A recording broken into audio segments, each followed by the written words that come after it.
Boat rockers 260 ബോട്ടിന്റെ ഏറ്റവും latest ആയിട്ടുള്ള ഒരു നെക്ക് ബാൻഡ് ആണ്. 799 രൂപ സ്പെഷ്യൽ ലോഞ്ച് ഓഫറിലാണ് ഞാൻ ഈ ഒരു പ്രോഡക്റ്റ് വാങ്ങിക്കുന്നത്. സ്പെക് വൈസ് നോക്കുമ്പോഴത്തേക്ക് ഉറപ്പായിട്ടും ഈ ഒരു പ്രോഡക്റ്റ് 799 രൂപയ്ക്ക് വർത്ത് ബൈങ് ആണെന്നുള്ളത് യാതൊരുവിധ സംശയമില്ല. ഓൾറെഡി ഇതിന്റെ ഒരു ഓവർവ്യൂ വീഡിയോയിൽ ഞാൻ പറഞ്ഞിട്ടുണ്ടായിരുന്നു. പക്ഷേ മ്യൂസിക് ക്വാളിറ്റിയും അതുപോലെ തന്നെ മൈക്ക് ക്വാളിറ്റി അതുപോലെ തന്നെ ലോ ലേറ്റൻസി ഒക്കെ എങ്ങനെയുണ്ടെന്ന് ഈ ഒരു വീഡിയോ നിങ്ങൾ പൂർണ്ണമായും കാണുമ്പോഴത്തേക്ക് ഞാൻ പറയുന്നതാണ്. എന്തായാലും വീഡിയോയിലേക്ക് കിടക്കുന്നവരുടെ ചാനൽ ആദ്യമായിട്ടാണ് കാണുന്നതെങ്കിൽ ഒന്ന് സബ്സ്ക്രൈബ് ചെയ്യാൻ കൺസിഡർ ചെയ്യുക. കൂടാതെ വീഡിയോ ഇഷ്ടപ്പെടുവാണെങ്കിൽ ഫാമിലി ആയിട്ട് ഫ്രണ്ട്സോടൊക്കെ ജസ്റ്റ് ഒന്ന് ഷെയർ ചെയ്ത് ചാനൽ ഒന്ന് സപ്പോർട്ട് ചെയ്യുക. അപ്പോൾ ഇതാണ് നമ്മുടെ ബോക്സ് എന്ന് പറയുന്നത്. ഏറ്റവും മുന്നിലായിട്ട് റോക്കേഴ്സ് 260 എന്നും പ്രോഡക്റ്റിന്റെ ഫോട്ടോയും അതുപോലെ തന്നെ ENX ടെക്നോളജി, ബീസ്റ്റ് മോഡ്, അതുപോലെ തന്നെ ഹെസാബ് ചാർജിങ് ടെക്നോളജി എന്ന് പറഞ്ഞിട്ട് കുറച്ച് കാര്യങ്ങൾ അവർ എഴുതി വെച്ചിട്ടുണ്ട്. പുറകിൽ നോക്കുവാണെങ്കിലും കുറച്ച് കാര്യങ്ങൾ ഹൈലൈറ്റ് ആയിട്ട് ചെയ്യുന്നുണ്ട്. ഇതൊക്കെ തന്നെ വീഡിയോയിൽ പൂർണ്ണമായും പറഞ്ഞിട്ട് ഇപ്പോൾ അങ്ങോട്ട് പറയുന്നില്ല. Month and year of import നോക്കുകയാണെങ്കിൽ ഏപ്രിൽ 2022. മാക്സിമം റീറ്റെയിൽ പ്രൈസ് ഇവിടെ കൊടുത്തിരിക്കുന്നത് 2499 എന്നാൽ നമുക്കിത് ഇപ്പോൾ കിട്ടുന്നത് 1299 രൂപയാണ്. സ്പെഷ്യൽ ലോഞ്ച് ഓഫർ എന്ന രീതിക്ക് നമുക്ക് 799 രൂപ ഉണ്ടായിരുന്നു. EOSS end off season sale ഇപ്പോൾ ഫ്ലിപ്കാർട്ടിൽ നടക്കുന്നെങ്കിൽ പോലും നമുക്ക് ഇതിന്റെ വില എന്ന് പറയുന്നത് 1299 രൂപ തന്നെയാണ്. കമ്മിങ് സൂൺ എന്ന് മാത്രമാണ് കാണിക്കുന്നത്. അതായത് ഈ ഒരു പ്രോഡക്റ്റ് ഇപ്പോൾ അവൈലബിൾ അല്ല. മെയ്ഡ് ഇൻ ചൈനയാണ്. അതുപോലെ തന്നെ നമുക്ക് ഇതിന് 1 വർഷം വാറന്റി ഒക്കെ ഉണ്ട്. എൻ്റെ കയ്യിൽ ഇപ്പോൾ ഇരിക്കുന്നത് ബ്ലാക്ക് കളറാണ്. ഇതല്ലാണ്ട് നമുക്ക് ബ്ലൂ, പേർപ്പിൾ, ഗ്രീൻ എന്നിങ്ങനെ മറ്റ് കളേഴ്സിലും അവൈലബിൾ ആണ്. അപ്പോൾ ഇനി നമുക്ക് ജസ്റ്റ് ഒന്ന് പൊട്ടിക്കുവാണെങ്കിൽ നമ്മുടെ പ്രോഡക്റ്റ് ബോക്സ് ഓപ്പൺ ചെയ്യുമ്പോൾ തന്നെ ഇവിടെ കാണാൻ സാധിക്കുന്നുണ്ട്. അതുപോലെ തന്നെ ഇതിൻ്റെ കൂടെയുള്ള സാധനങ്ങൾ നോക്കുവാണെങ്കിൽ ഒരു പാക്കറ്റിലായിട്ട് കണ്ടോ നമ്മുടെ വാറണ്ടി കാർഡ് ഉണ്ട്. അതുപോലെ തന്നെ കുറച്ച് ക്വിക്ക് സ്റ്റാർട്ട് ഗൈഡ് ഉണ്ട്. ബോട്ട് ദ ഹെഡ് എന്ന് പറഞ്ഞ സ്റ്റിക്കർ ഉണ്ട്. അതുപോലെ തന്നെ ഇതാണ് നമ്മുടെ യൂസർ ഗൈഡ്. ഇത് വേറെ എന്തോ ഒരു പേപ്പർ നോട്ടാണ്. അതുപോലെ തന്നെ ഒരു ടൈപ്പ് സി മിനി കേബിൾ ഉണ്ട്. കൂടാതെ 2 ഡിഫറെൻറ്റ് സൈസസിലുള്ള ഇയർ ടിപ്സുകളും കാണാൻ സാധിക്കും. അപ്പോൾ ഇതാണ് നമ്മുടെ റോക്കേഴ്സ് 260. എന്തായാലും വളരെ മനോഹരമായിട്ടുള്ള ഒരു ഡിസൈനോട് കൂടിയിട്ടും അതുപോലെ തന്നെ ഒരു കളർ കോമ്പിനേഷനോട് കൂടിയിട്ടാണ് നമുക്കിത് ലഭ്യമാകുന്നത്. എന്നാൽ നിങ്ങൾക്ക് ഒരു പ്യോർ ബ്ലാക്ക് ആണ് വേണമെങ്കിൽ ഉറപ്പായിട്ട് നിങ്ങൾ ഡിസപ്പോയിൻറ്റഡ് ആകും. കാരണം വെച്ച് കഴിഞ്ഞാൽ ഞാൻ ആക്ച്വലി ഓർഡർ ചെയ്തത് ബ്ലാക്ക് കളറാണ്. പക്ഷേ എനിക്ക് വന്നേക്കുന്നുണ്ട ഏറ്റവും മുകളിലായിട്ട് കാണാൻ സാധിക്കുന്നത് ബ്ലാക്ക് കളറാണ്. എന്നാൽ കോഡ് മുതൽ അങ്ങോട്ട് ഇയർബഡുകളിലേക്ക് വരുമ്പോഴത്തേക്ക് ഒരു യെല്ലോ ഓറഞ്ച് മിക്സ് കളറിലുള്ളൊരു കളർ കോമ്പിനേഷനോട് കൂടിയിട്ട് നമുക്കിവിടെ ആ ഒരു കോഡും അല്ലെങ്കിൽ നമ്മുടെ ഇയർ ടിപ്സുകളൊക്കെ കാണാൻ സാധിക്കുന്നത്. പക്ഷേ ഇയർബഡുകൾ എന്ന് പറയുന്നത് ബ്ലാക്ക് കളർ തന്നെയാണ്. പൊതുവേ ഇതുപോലൊരു ഡിസൈൻ ആക്ച്വലി നമ്മുടെ റോക്കേഴ്സിന്റെ 330 അതുപോലെ തന്നെ 333 ഞാൻ കണ്ടിട്ടുണ്ട്. ഇവിടേക്ക് ഫിസിക്കലി നോക്കുമ്പോഴത്തേക്ക് ഏറ്റവും മുകളിലായിട്ട് കാണാൻ സാധിക്കുന്നത് ഒരു soft medium type rubber material കൊണ്ട് നിർമ്മിച്ചിരിക്കുന്ന ഒരു ഭാഗമാണ്. തൊട്ട് താഴെയായിട്ട് 2 കമ്പാർട്ട്മെന്റ്സുകളും പ്ലാസ്റ്റിക് ആണ്. എന്നാൽ റോക്കേഴ്സിന്റെ 255 അല്ലെങ്കിൽ 255 നിയോ ഒക്കെ കാണുന്ന പോലെ അത്രയും ആ ഒരു പ്ലെയിൻ ആയിട്ടുള്ള ഡിസൈനും അല്ല. ഇവിടേക്ക് വന്നപ്പോഴത്തേക്ക് അതൊരു ടെക്സ്ചർ കൊടുത്തിട്ടുണ്ട്. ഗ്രേഡിയൻ ടെക്സ്ചറോട് കൊടുത്തിട്ട് അത്യാവശ്യം നല്ലൊരു ഡിസൈനോട് കൂടിയിട്ടാണ്. പക്ഷേ ഇത്രയും ലെങ്ത് കൂടിപ്പോയോ കമ്പാർട്ട്മെന്റ്സിന് ചെറിയൊരു സംശയമുണ്ട്. വലതുവശത്താണ് കൺട്രോൾ പാൻസ് നമുക്ക് കാണാൻ സാധിക്കുന്നത്. ഏറ്റവും മുകളിലായിട്ട് ബോട്ടിന്റെ ലോഗോ ആയിട്ട് ഒരു MFB ഉണ്ട്. അതുപോലെ തന്നെ പ്ലസ് ഓർ മൈനസ് ബട്ടൺ ഉണ്ട്. തൊട്ട് താഴായിട്ട് ഒരു LED ഇൻഡിക്കേറ്ററും വലതുവശത്ത് സൈഡിലായിട്ട് നമുക്കൊരു ടൈപ്പ് സി പോർട്ടും കാണാൻ പറ്റും. ഇടതുവശത്ത് നോക്കുകയാണെങ്കിൽ ഇവിടെയാണ് നമ്മുടെ ബാറ്ററി കമ്പാർട്ട്മെന്റ് എന്ന് പറയുന്നത്. അവിടെയും ഡിസൈനോ അല്ലെങ്കിൽ ബോട്ടിന്റെ ലോഗോയും തന്നെ ഇല്ല.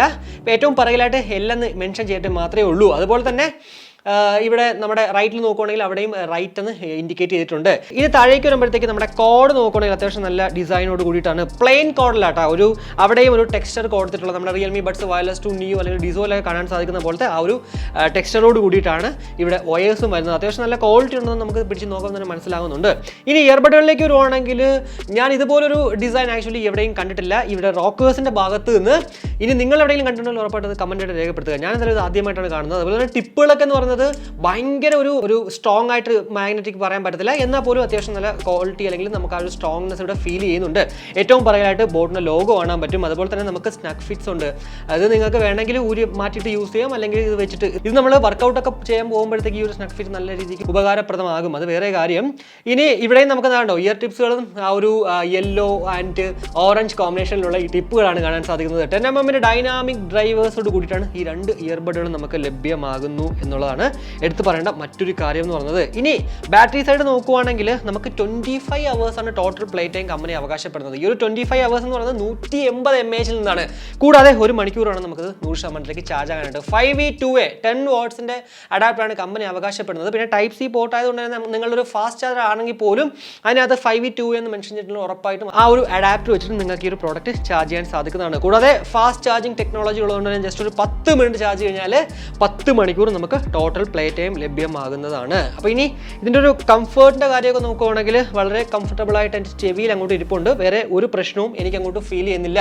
പുതിയൊരു ഡിസൈൻ ആണെങ്കിൽ പോലും കുറച്ച് ബൾക്കി ആയിട്ടൊക്കെ നമുക്ക് കാണുന്നെങ്കിൽ പോലും ഒരു കുഴപ്പമില്ലാണ്ട് എൻ്റെ ചെവിയിൽ പെർഫെക്റ്റ് ആയിട്ട് ഇരിപ്പുണ്ട്. അവിടെ അങ്ങോട്ട് വലിയ കുറ്റമൊന്നും പറയാൻ പറ്റത്തില്ല. ഒയേഴ്സിൻ്റെ ലെങ്ത് ഒക്കെ എങ്ങനെയുണ്ട്, കോട്ട് ലെങ്ത്, വേറെ കുഴപ്പമൊന്നുമില്ലല്ലോ. ഇനി നമ്മുടെ മൈക്ക് ക്വാളിറ്റിനെ കുറിച്ച് പറയുന്നതിന് മുന്നേ ബേസിക് ബട്ടൺ കൺട്രോൾസ് പറയുവാണെങ്കിൽ ജസ്റ്റ് ഒരു 1 ടാപ്പിൽ കോൾ എടുക്കാനും കോൾ കട്ട് ചെയ്യാനും മ്യൂസിക് പ്ലേ ചെയ്യാനും പോസ് ചെയ്യാനും സാധിക്കും. അതുപോലെ തന്നെ ഡബിൾ ടാപ്പ് ചെയ്യുവാണെങ്കിൽ നമ്മൾ റീസെൻ്റ് ആയിട്ട് ആരെയാണോ വിളിച്ചേക്കുന്നത് അവരിലേക്ക് ഓട്ടോമാറ്റിക്കലി അങ്ങോട്ട് കോൾ റീഡയറക്റ്റ് ആകുന്നതാണ്. ട്രിപ്പിൾ ടാപ്പ് ചെയ്യുവാണെങ്കിൽ ഇതിനകത്ത് 65 ms ലോ ലേറ്റൻസി മോഡ്, ഇതിൽ പറയുന്നത് ബീസ്റ്റ് മോഡ് എന്നാണ്. ആ ഒരു ബീസ്റ്റ് മോഡ് ഓൺ ആകുന്നതാണ്. നമ്മൾ ട്രിപ്പിൾ ടാപ്പ് ചെയ്യുമ്പോൾ തന്നെ ബീസ്റ്റ് മോഡ് ഓൺ എന്ന് പറയും. ട്രിപ്പിൾ ടാപ്പ് നമ്മൾ വീണ്ടും ചെയ്യുവാണെങ്കിൽ ഒരു ബെല്ലടിക്കുന്ന സൗണ്ട് കേട്ടിട്ട് ആ ഒരു ബീസ്റ്റ് മോഡ് ഓഫും ആവുന്നതാണ്. ബീസ്റ്റ് മോഡിനെ കുറിച്ച് ഞാൻ ആ ഒരു മ്യൂസിക് ക്വാളിറ്റി ഒക്കെ പറയുന്ന സമയത്ത് അങ്ങോട്ട് പറയാം. ഇനി നിങ്ങൾക്ക് ഈ ഒരു പ്രോഡക്റ്റ് കൈ കിട്ടുന്ന സമയത്ത് ഒരു മ്യൂസിക് ക്വാളിറ്റി അല്ലെങ്കിൽ ആ ഒരു സംഭവം നിങ്ങൾക്ക് അത്രയ്ക്കും ഒരു ബേസ് ഭയങ്കരമായിട്ട് ഫീൽ ചെയ്യുന്നെങ്കിൽ ഉറപ്പായിട്ടും ഈ ഒരു നെക്ക് ബാൻഡ് നമ്മൾ ജസ്റ്റ് ഒന്ന് റീസെറ്റ് ചെയ്താൽ മതി, ശരിയായിക്കോളും. എങ്ങനെയാണ് റീസെറ്റ് ചെയ്യുന്നത് വെച്ച് കഴിഞ്ഞാൽ മൈനസ് ബട്ടണിലും പ്ലസ് ബട്ടണിലും ഒരേ സമയത്ത് ഒന്ന് 5 സെക്കൻഡ് 10 സെക്കൻഡ് വരെ ഒന്ന് ഹോൾഡ് ചെയ്ത് വെച്ചാൽ മതി, അങ്ങോട്ട് റീസെറ്റ് ആയിക്കോളും.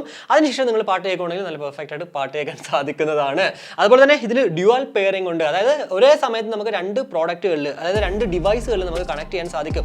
അതെങ്ങനെയാണെന്ന് വെച്ച് കഴിഞ്ഞാൽ ആദ്യം നമ്മൾ ഒരു ഡിവൈസിൽ കണക്ട് ചെയ്യുക, അതിനുശേഷം ബ്ലൂടൂത്തും അതായത് നെക്ക് ബാൻഡ് മാനുവലി ഓഫ് ചെയ്യുക, അതുപോലെ തന്നെ നമ്മുടെ ഡിവൈസിന്റെ ബ്ലൂടൂത്ത് ഓഫ് ചെയ്യുക. അതിനുശേഷം രണ്ടാമത്തെ ഡിവൈസ് ഏതിലാണോ കണക്ട് ചെയ്യേണ്ടത് അതിന്റെ ബ്ലൂടൂത്ത് ഓൺ ആക്കുക. കൂടാതെ ഈ ഒരു നെക്ക് ബാൻഡ് ഓൺ ആക്കിയതിന് ശേഷം നമ്മൾ എങ്ങനെയാണോ ആദ്യത്തെ പെയർ ചെയ്ത് അതേപോലെ അങ്ങോട്ട് പെയർ ചെയ്യുക. അതിനുശേഷം നമ്മുടെ ഡിവൈസ് ഒന്നാമത്തെ ഡിവൈസ് ഓൺ ആക്കുകയാണെങ്കിൽ രണ്ടിലും ഓട്ടോമാറ്റിക്കലി അങ്ങോട്ട് കണക്റ്റഡ് ആകുന്നതാണ്. ഇനി ഒന്നാമത്തെ ഡിവൈസിൽ കണക്ട് ആകില്ലെങ്കിൽ നിങ്ങൾ ബ്ലൂടൂത്ത് പോയിട്ട് മാനുവലി നിങ്ങൾക്ക് കണക്ട് ചെയ്ത് കഴിഞ്ഞാൽ രണ്ടും ഒരേ സമയത്ത് കണക്ട് ആയിട്ട് വർക്ക് ആകാൻ സാധിക്കുന്നതാണ്.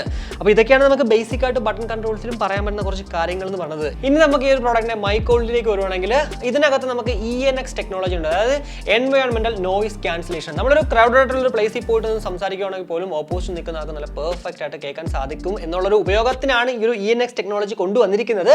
അത് എന്തുമാത്രം വർക്കൗട്ട് ആകുന്നു ഇല്ല എന്നുള്ളത് നമ്മൾ ക്രൗഡിലോട്ടൊക്കെ പോയി നിന്ന് സംസാരിച്ചാൽ മാത്രമേ പറയാൻ പറ്റുള്ളൂ. എന്തായാലും നിങ്ങളിതാ ഇപ്പോൾ കേട്ടുകൊണ്ടിരിക്കുന്നത് നമ്മുടെ ഇൻഡോറിനകത്തുള്ള ആ ഒരു മൈക്ക് ക്വാളിറ്റിയാണ്. ഞാൻ നോർമലിയാണ് സംസാരിക്കുന്നത്. ഫാൻ അത്യാവശ്യം നല്ല സൗണ്ടോട് കൂടിയിട്ട് കറങ്ങിക്കൊണ്ടിരിപ്പുണ്ട്. ഇപ്പോൾ എങ്ങനെ ഉണ്ട് ഈ ഇൻഡോറിനകത്തുള്ള മൈക്ക് ക്വാളിറ്റി? ഇതുപോലെയൊക്കെ തന്നെ ആയിരിക്കും മേ ബി ഈ ഒരു പുറത്ത് പോയിട്ട് നമ്മൾ സംസാരിക്കുമ്പോഴും കിട്ടുന്നത്. എന്തായാലും ആ ഒരു ഔട്ട്ഡോർ മൈക്ക് ക്വാളിറ്റി നിങ്ങൾക്ക് വേണമെങ്കിൽ അല്ലെങ്കിൽ അറിയണമെങ്കിൽ, കൂടാതെ ഈ ഒരു പ്രോഡക്റ്റിന്റെ ലോ ലേറ്റൻസി നിങ്ങൾക്ക് കാണുന്നുണ്ടെങ്കിൽ ഉറപ്പായിട്ടും അത് വീഡിയോയുടെ കമന്റായിട്ട് രേഖപ്പെടുത്തുകയാണെങ്കിൽ അടുത്തൊരു വീഡിയോ ഞാൻ അതായിട്ട് ചെയ്യുന്നതാണ്. ഉറപ്പായിട്ടും എന്താ പറയുക, മറ്റുള്ള വീഡിയോകൾ പോലെയല്ല, നിങ്ങളുടെ കമന്റ് ഉണ്ടെങ്കിൽ ഞാൻ അത് ചെയ്യുന്നതാണ് എന്നുള്ളത് ഞാൻ ഉറപ്പ് നൽകുന്നു. അപ്പോൾ ഇനി നമുക്കിതിന്റെ മ്യൂസിക് ക്വാളിറ്റിയിലേക്ക് പറയുവാണെങ്കിൽ നല്ല പെർഫെക്റ്റ് മ്യൂസിക് ക്വാളിറ്റിയാണ്, വേറെ പ്രശ്നമൊന്നുമില്ല. ബേസ് അത്യാവശ്യം നല്ല ഡോമിനേറ്റഡ് ആണ്. കൂടാതെ ട്രിബിൾ ആണെങ്കിലും അതല്ല വോക്കൽ ഡോമിനേറ്റഡ് ഉള്ള ഔട്ട്പുട്ട് ഉള്ള പാട്ടുകൾ കേൾക്കുവാണെങ്കിൽ പോലും നമുക്ക് നല്ല പെർഫെക്റ്റ് ആയിട്ട് കേൾക്കാൻ പറ്റുന്നുണ്ട്. ഒരു 50-60% ആക്ച്വലി എനിക്ക് നല്ല സേഫ് സോൺ ആയിട്ട് കേൾക്കാൻ ഈ ഒരു നിന്ന് കേൾക്കാനായിട്ട് എനിക്ക് ഫീൽ ചെയ്തത്. പക്ഷേ നിങ്ങൾ നല്ല ബേസ് ലവർ ആണെങ്കിൽ ഉറപ്പായിട്ടും ഒരു 90 അല്ലെങ്കിൽ 100 വരെ പോയി കഴിഞ്ഞാൽ ചിലപ്പോൾ ഒരു ഡിസ്ട്രാക്ഷൻസ് സംഭവിക്കാൻ ചാൻസസ് ഉണ്ട്. AC കോഡൊക്കെ ഉണ്ടെങ്കിൽ പോലും കേട്ടോ. കാരണം എനിക്ക് ചില പാട്ടുകളിൽ അങ്ങനെ ഫീൽ ചെയ്തിട്ടുണ്ടായിരുന്നു. പക്ഷേ ഒരു 90% വരെ പെർഫെക്റ്റ് ആയിട്ട് കേൾക്കാൻ പറ്റുന്നുണ്ട്. എൻ്റെ ഒരു സേഫ് സോൺ ഞാൻ പറയുകയാണെങ്കിൽ ഉറപ്പായിട്ടും ഒരു 50 to 70% നല്ല പെർഫെക്റ്റ് ആയിട്ട് കേൾക്കാൻ സാധിക്കുന്നതാണ്. 50 അതായത് മിഡിൽ പോലും നമുക്ക് നല്ല ലൗഡ് എൻഹാൻസ്ഡ് ആയിട്ട് കേൾക്കാൻ പറ്റുന്നുണ്ട്. എൻഹാൻസ്ഡ് ആണെന്നുള്ളതിൽ യാതൊരു സംശയമില്ല കേട്ടോ. അതുകൊണ്ട് തന്നെ ഈ ഒരു പ്രോഡക്റ്റ് അങ്ങനെയുള്ള അതായത് എൻഹാൻസ്ഡ് ആയിട്ടുള്ള പാട്ടുകൾ കേൾക്കാൻ ആഗ്രഹിക്കുന്നവർ ഉറപ്പായിട്ടും വാങ്ങിക്കുന്നതിൽ ഒരു പ്രശ്നവും ഇല്ല. ഇനി ബീസ്റ്റ് മോഡിനെ കുറിച്ച് പറയുവാണെങ്കിൽ നമ്മുടെ പൊതുവെ ഇപ്പോൾ ബോട്ടിന്റെ പ്രോഡക്റ്റുകളിൽ തന്നെ ബീസ്റ്റ് മോഡ് ഉള്ള പ്രോഡക്റ്റുകളിൽ കണ്ടുവരുന്ന ഒരു പ്രവണതയാണ് ബീസ്റ്റ് മോഡ് ഓൺ ആക്കി കഴിഞ്ഞാലേ നമുക്ക് അത് പെർഫെക്റ്റ് ആയിട്ട് സിങ്ക് ആവത്തുള്ളൂ. അത് നമ്മൾ യൂട്യൂബിൽ ഒരു വീഡിയോ കാണുന്നെങ്കിൽ പോലും ആ സെയിം അവസ്ഥ തന്നെയാണ് ഇവിടെയും. ഞാൻ ബീസ്റ്റ് മോഡ് ഓഫ് ആക്കിയിട്ട് കണ്ടപ്പോഴത്തേക്ക് നല്ല ഒരു ഡിലേ ഫീൽ ചെയ്യുന്നുണ്ടായിരുന്നു. എന്നാൽ ബീസ്റ്റ് മോഡ് ഓൺ ആക്കിയിട്ട് കണ്ട സമയത്ത് നല്ല പെർഫെക്റ്റ് ആയിട്ട് യൂട്യൂബ് വീഡിയോസ് കാണാൻ പറ്റുന്നുണ്ട്. അതുപോലെ തന്നെയാണ് ഗെയിം കളിക്കുമ്പോഴും PUBG ഒക്കെ നല്ല പെർഫെക്റ്റ് ആയിട്ട് കളിക്കാൻ പറ്റുന്നുണ്ട് ബീസ്റ്റ് മോഡ് ഓൺ ആക്കിയതിന് ശേഷം. ബ്ലൂടൂത്ത് വേർഷൻ എന്ന് പറയുന്നത് 5.2, അതുപോലെ തന്നെ ബ്ലൂടൂത്ത് റേഞ്ച് എന്ന് പറയുന്നത് 10 മീറ്ററാണ്. കൂടാതെ IPX5 ഒരു വാട്ടർ ആൻഡ് പ്രൊട്ടക്ഷൻ ഉള്ള അത്യാവശ്യം ഡ്രിസിലിംഗിലും അല്ലെങ്കിൽ വർക്കൗട്ട് ഒക്കെ ചെയ്യുമ്പോഴത്തേക്കും നമ്മൾ ഈ ഒരു പ്രോഡക്റ്റ് യൂസ് ചെയ്താലും അങ്ങനെ പെട്ടെന്നൊന്നും അങ്ങോട്ട് അടിച്ചു പോകാനായിട്ടേ ചാൻസ് ഇല്ല. 1 വർഷം നമുക്ക് പിന്നെ വാറന്റി ഉണ്ട്. ബോട്ടിന്റെ വാറന്റി എന്ന് പറയുന്നത് ഉറപ്പായിട്ടും നമുക്ക് കിട്ടും. അതിൽ വേറെ ഒരു സംശയമില്ല കേട്ടോ. ഈവൻ നമുക്ക് ഫിസിക്കലി ഡാമേജ് ആയിട്ട് നമ്മൾ വേറെ എന്തെങ്കിലുമൊക്കെ പറഞ്ഞിട്ട് അയച്ചാൽ പോലും അവർ തിരിച്ച് പുതിയൊരു പ്രോഡക്റ്റ് അയച്ചു തരും. അപ്പോൾ ആ വാറന്റിയുടെ കാര്യത്തിൽ പക്ക തന്നെയാണ് ബോട്ട് എന്ന് പറയുന്നത്. അപ്പോൾ ഇതൊക്കെയാണ് നമുക്ക് ബേസിക് ആയിട്ട് ഈ ഒരു പ്രോഡക്റ്റിനെ കുറിച്ച് പറയാൻ പറ്റുന്ന കുറച്ച് കാര്യങ്ങൾ എന്ന് പറയുന്നത്. 799 രൂപയ്ക്ക് ഇത് വർത്ത് ബൈങ് ആണെന്ന് വെച്ചാൽ ഉറപ്പായിട്ടും ആ ഒരു ഫസ്റ്റ് ഓഫറിൽ വാങ്ങിച്ചത് കൊണ്ട് തന്നെ ഉറപ്പായിട്ടും അത് വർത്ത് ബൈങ് ആണെന്നുള്ളതിൽ യാതൊരു സംശയവുമില്ല. നമുക്ക് എന്താ പറയുക, ഈ ഒരു പ്രോഡക്റ്റ് റിലീസായി ഫസ്റ്റ് ഞാൻ നിങ്ങളെപ്പോലെ തന്നെ വാങ്ങിച്ചിട്ട് നമ്മുടെ കയ്യിൽ കിട്ടിയിട്ട് റിവ്യൂ ഒക്കെ ചെയ്യുന്നതുകൊണ്ടാണ് ഇത്രയും ലേറ്റ് ആവുന്നത്. എന്നാൽ നമുക്ക് ഇതുപോലെ എന്താ പറയുക, പ്രോഡക്റ്റ് ലോഞ്ച് ആകുന്നതിന് മുന്നേ ഈ ഒരു പ്രോഡക്റ്റ് അവർ അയച്ചു തന്നിട്ട് റിവ്യൂ ചെയ്യാൻ പറ്റിയിരുന്നെങ്കിൽ ഉറപ്പായിട്ടും നിങ്ങൾക്ക് കുറച്ച് കാശ് സേവ് ചെയ്ത് വാങ്ങിക്കാൻ സാധിക്കും എന്നുള്ളതിൽ യാതൊരു സംശയവുമില്ലായിരുന്നു. എന്തായാലും ഞാൻ അതിനൊക്കെ ഇനി അങ്ങോട്ട് ട്രൈ ചെയ്യുന്നുണ്ട്. എത്രമാത്രം സക്സസ് ആവോ ഇല്ലെന്നുള്ളത് അറിയത്തില്ല. എന്തായാലും അതിനൊക്കെ തന്നെ ഉറപ്പായിട്ടും നിങ്ങളുടെ ഒരു സപ്പോർട്ടും വേണം. കൂടാതെ ഈ ഒരു പ്രോഡക്റ്റ് നിങ്ങൾക്ക് വേണമെങ്കിൽ, അതായത് നമ്മുടെ ചാനലിൽ അൺബോക്സ് ചെയ്യുന്ന ഏതൊരു പ്രോഡക്റ്റ് നിങ്ങൾക്ക് വേണമെങ്കിൽ എൻ്റെ ഇൻസ്റ്റയിലോ അല്ലെങ്കിൽ നമ്മുടെ വാട്സപ്പ് എൻക്വയറി കൊടുത്തിട്ടുണ്ട്, വാട്സപ്പ് നമ്പർ കൊടുത്തിട്ടുണ്ട്, അതിലേക്ക് അയച്ചു കഴിഞ്ഞാൽ ഞാൻ ഉറപ്പായിട്ടും ഇതിൻ്റെ റേറ്റ് പറയുന്നതാണ്. നിങ്ങൾക്ക് കൊറിയറായിട്ടോ അല്ലെങ്കിൽ നേരിട്ട് കാണാൻ പറ്റുമെങ്കിൽ അങ്ങനെയാണ് തരുന്നതാണ്. അപ്പോൾ ഇത് മാത്രമാണ് ഈ ഒരു വീഡിയോയിലൂടെ എനിക്ക് പറയാനുണ്ടായിരുന്നത്. 799 രൂപയ്ക്ക് ഇത് വർത്ത് ബൈങ് തന്നെയാണ്. 1299 രൂപയ്ക്കും കുഴപ്പമില്ല എന്ന് നമുക്ക് പറയാൻ പറ്റും. ഡിസോ വയർലെസ് അല്ലെങ്കിൽ റിയൽമി ബഡ്സ് വയർലെസ് 2 നിയോ ഒക്കെ ഇരിക്കുന്നുണ്ട്. ആ ഒരു 1299 രൂപയ്ക്ക് ഇവർ തമ്മിലൊരു കോമ്പറ്റീറ്റർ ഉണ്ടാവും. അതുകൊണ്ട് തന്നെ നമുക്ക് രണ്ടും കൂടി കമ്പയർ ചെയ്യുമ്പോഴത്തേക്ക് ഡിസോ വയർലെസ് അല്ലെങ്കിൽ റിയൽമി ബഡ്സ് വയർലെസ് 2 നിയോ ഒക്കെ ആയിരിക്കും കുറച്ച് ബെറ്റർ ആയിട്ട് തോന്നുക.